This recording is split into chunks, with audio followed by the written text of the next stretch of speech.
On today's Daily KHL update, Mikhail Grabovski catches Semyon Varlamov right in the head. How would Varlamov respond? With a spectacular performance. Nail Yakupov snipes in the shootout. And Ilya Kovalchuk and Vladimir Tarasenko might just be the deadliest duo in hockey right now. All that and more on today's Daily KHL update. Pavel Datsyuk and Red Army face off against Semyon Varlamov and Lokomotiv Yaroslavl.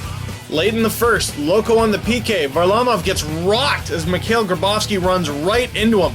Nicholas Hagman is raging, Varlamov is slow to get up, and Tom Rowe calls a timeout. He's not happy either. Varlamov turns out to be okay though and remains on the ice. Early in the second now, Alex Chernikov forces Red Army to give the puck up behind their own net. Sergei Plotnikov sets up Artem Anisimov for a shot, and Ilya Bryzgalov can't do anything about it. 1-0 Loko. These guys have been productive for Yaroslavl lately. Anisimov scores his 5th of the year, while Chernikov and Plotnikov get their 6 assists. Still in the second, Loko is on a penalty kill again. Alex Radulov shoots it from point-blank range, and I think we have a favorite for the #1 save of the week. Wow, absolutely robs Radulov. Varlamov leads the KHL with 95.1 save percentage. Yes, I checked that twice. Unreal. Midway through the second, Loko gets on a man advantage and makes Red Army pay. Mark Flood puts it on net, rebound to Plotnikov, and he gets the job done. 2-0 Loko. 22-year-old Plotnikov played 141 games for Amur in the past 3 seasons and scored 45 points. That's actually pretty good for a young forward in the K. No wonder Loko wanted to bring him over to Yaroslavl. Just over a minute later, Vitaly Vishnevsky gets the puck to Anisimov and he passes it to Emil Galimov. It's 3-0 Lokomotiv. Here's another guy with a great story. Galimov used to play on the same line with Nail Yakupov on a junior team in Nizhnekamsk. He now plays with Plotnikov and Anisimov on Loko's 3rd line. No, there's no mistake here, that's their 3rd line. I know. Red Army takes a timeout, but it didn't help. Loko keeps pushing forward and piling up scoring chances. And they score again early in the third. Galimov wins the battle, Anisimov finds an open pass to Plotnikov, and he beats Bryzgalov again, 4-0 Lokomotiv. Their fans look excited. That's Plotnikov's 7th goal and 13th point of the season. 3rd point of the night too. I'd put this guy on my 3rd line anytime. There's the hint of the day if you're into KHL fantasy hockey. 4-0 Lokomotiv final. Starkiller Severstal visits St. Petersburg to play SKA. Alex Kucherevenko finds Maxim Chudinov on the far side and it's in. 1-0 SKA. That's quite ironic actually. Chudinov is from Chernipovets and this is his first season that isn't on Severstal. Still 1-0 SKA. Kevin Dahlman sees Vladimir Tarasenko at the far blue line, says, "Here, take this." Tarasenko beats Vasily Kochichkin, but not the post. SKA gets another goal early in the third, though. Tarasenko sets up Ilya Kovalchuk in the slot, and you know what he can do with a one-timer. 2-0. Kovac gets his 11th goal of the season. Tarasenko helps with his 12th assist. Game over? Not so much. Bogdan Kiselevich goes long with this one and connects with Vadim Berdnikov. Severstal cuts the lead in half 2-1. Wow, what a pass. And it has absolutely nothing to do with luck. It's all skill. Notice how he keeps his head up on this play. That's key.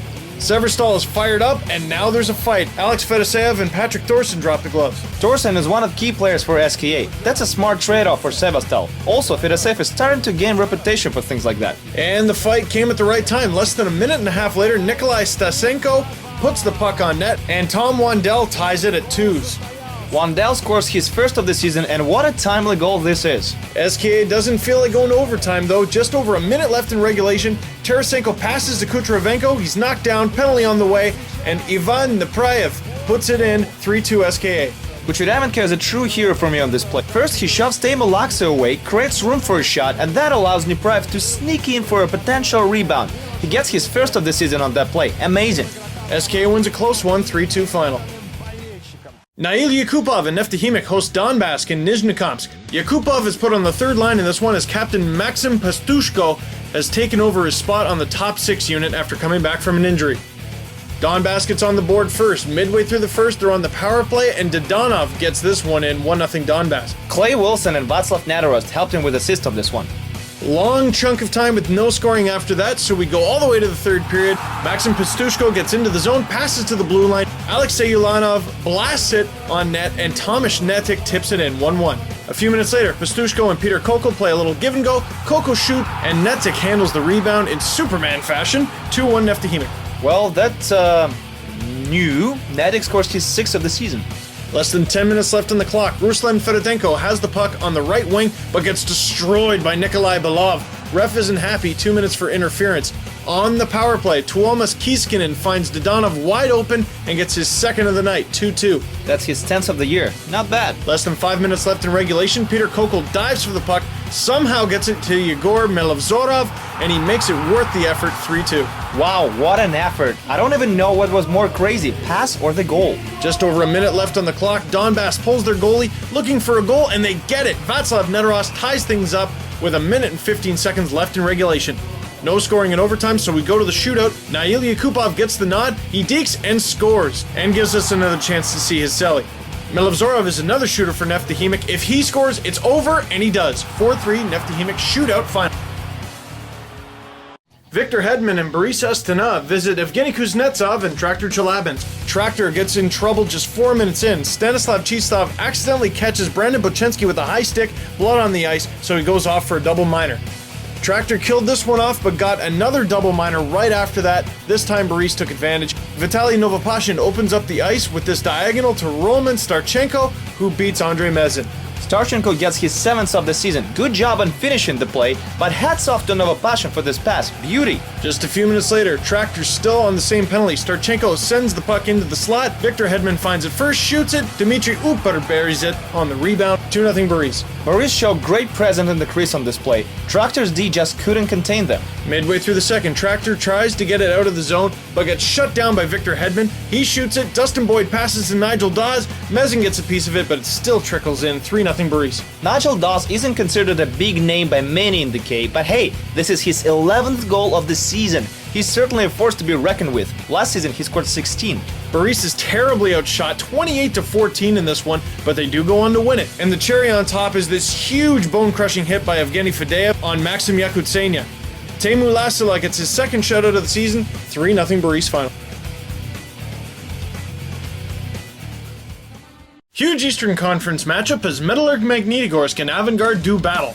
Just over a minute into the first, Alex Frolov puts it in front, hits Sergei Gonchar's skate, and it flies over Ari Ahanen and in. 1-0 Omsk. Frolov gets his 6th of the season, and Sergei Kostitsyn adds another assist on the play.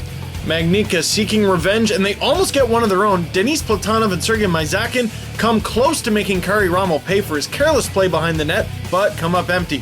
Second period now, Enver Leeson has a scoring chance, but gets slashed by Nikita Nikitin, and the ref doesn't like it.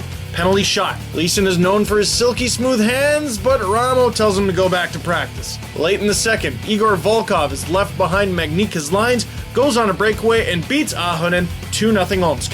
Volkov scores his 1st of the season, and Ahanen's body language tells you he knew the puck was going in before it actually did. Just 2 minutes later, Magnitka does its best to get on the board. Evgeny Malkin activates Malkin mode, feeds Sergei Gonchar cross ice, and he blasts it in on a wide open net. Ramos finally beaten 2-1.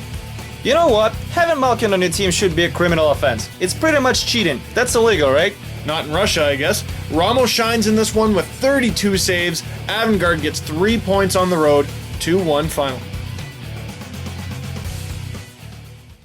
A few more scores to tell you about. Jakub Petrozhelik and Dmitry Tarasov with 3 points each in Amur's 5-1 victory over Metallurg Novokuznetsk. Dmitry Obukov with 3 points in Akbar's Kazan 6-2 win over Dynamo Riga. Martin Thornburg with 2 goals and 3 points in Torpedo's 4-1 win over Slovan.